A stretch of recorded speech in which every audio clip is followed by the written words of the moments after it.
So just for everyone listening at home, we're going to start with the rankings. So the Yes. rankings we got from the College Football Playoff Selection Committee.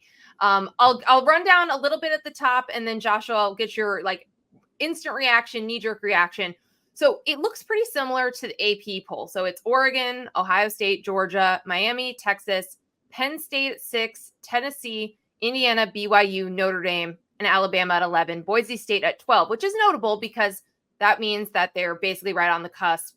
They didn't need to like knock teams off to get into the bracket as the highest ranked group of 5 champion.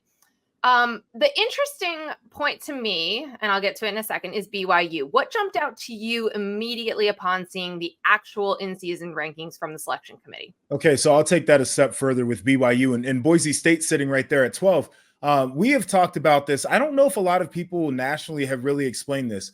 The buys do not necessarily go to Power 4 champions. Like if Boise State is able to continue to win football games and something happens with BYU and the Big 12 becomes a little bit muddy, we could see a situation where Boise State is the team that ends up getting that last first round bye. And I think seeing that how close those teams are ranked in terms of who can get that last one is the biggest thing that jumped out to me immediately.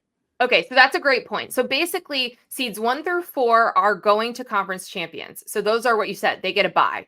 The 5th conference champion gets in the bracket. But in all of the way people have been talking about this, basically since this model got approved, it's been like, okay, that's the group of 5 spot.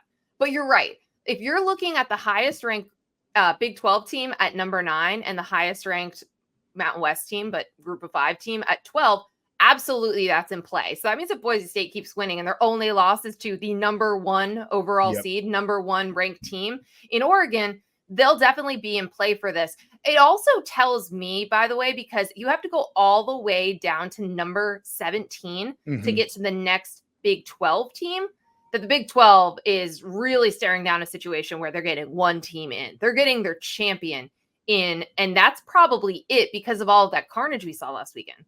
Yeah, it's kind of wild. And to that point, like when these resumes are built and what they compare off of is it's almost like it it's a feedback loop where if they don't think the Big 12 is good and BYU's that's all they have to compete against, like it's really hard for them to try to improve their resume as well. I think it's an interesting thing. The other thing I just like to say, and I've been on this since this format was announced, I do think it's kind of egregious, and I understand how we got here where you have to have like a representative of every conference getting a bye, but like you look at the top of this thing and it's what a lot of people would imagine. It's Big 10 SEC heavy. And granted, if you're that 5 seed, it looks like it's a spot that you would want to be. So I don't know how many people be complaining that hard, but the idea that we have to have a conference champ occupy one of the seeds that gets a bye is just annoying to me.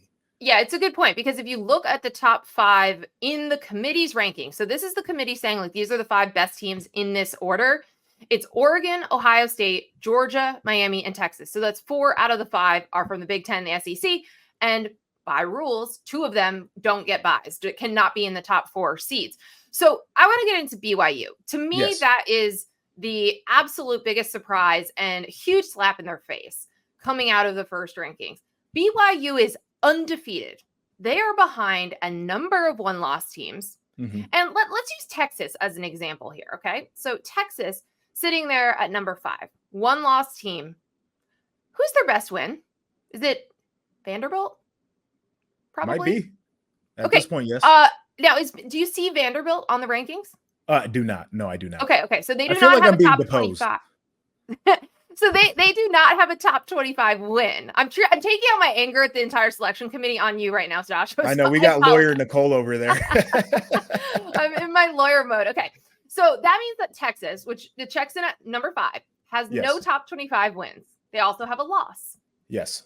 BYU, number 9, unbeaten, and they have a win over, SMU at number 13. And then, a blowout win of number 19, Kansas State. So make that make sense. Like, I would be furious if I'm a BYU fan right now. I agree with you. I do think that they were disrespected. I will try to defend this, though, from the standpoint of what I think a lot of people are saying. So first off, the win over SMU 3-point win. Like, again, it's valuable, but I think people look for ways to try to discredit how folks look when they win. Then you go over to their Baylor win, which was a 1-possession win over a team that's not very good. They let them come back in that game. They were outgained, which has been a theme for BYU in some of these games as well, as just being outgained by teams that they beat. And they threw 3 interceptions. Oklahoma State, that was a 3-point win. They threw 3 picks in that game. Against Kansas State, they were outgained by 126 yards.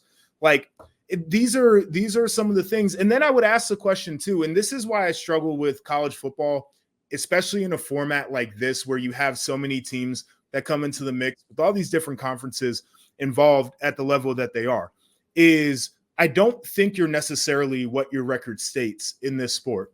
Because who is to say that if BYU had to play against Georgia, that the outcome wouldn't have been the same or worse than when Texas played them? That part's fine. That's fine. And but so they don't have the wins. They don't have the wins. So I agree with you. If you're basing it all on resume, like that's where that part, I agree with you on the 1 loss versus unbeaten. I actually kind of forgot. My initial reaction was, oh my God, like BYU has better wins than Texas. I didn't even make the connection. Well, they're also unbeaten. I think it's okay for a 1-loss team to be ahead of them. Right. It's just ignoring the fact that these were wins. And listen, I get it. For a while, BYU was just a great story, right? We were like, oh my gosh, look at these like crazy finishes. And we love their quarterback and his story, Jewish quarterback at a Mormon school. Well, now they're like actually in the driver's seat in the Big 12. Yes. And we need to look at their resume and take it seriously, especially now that SMU just walloped Pitt and also has a clear path now to the ACC championship game. Like, these things didn't happen in a vacuum. So that becomes a valuable win. I agree with you. I'm not trying to argue any of this. I'm just arguing with the rankings. Like, this is what, like, this stuff, I always am like, I'm not going to get angry about these. They're not real. But we're all going to get angry. Complete, but I'm getting angry. Okay. All right. So I'll ask you this question though. Does it actually matter? Because they're getting a bye. Like, who cares where Texas is at if they're getting the bye?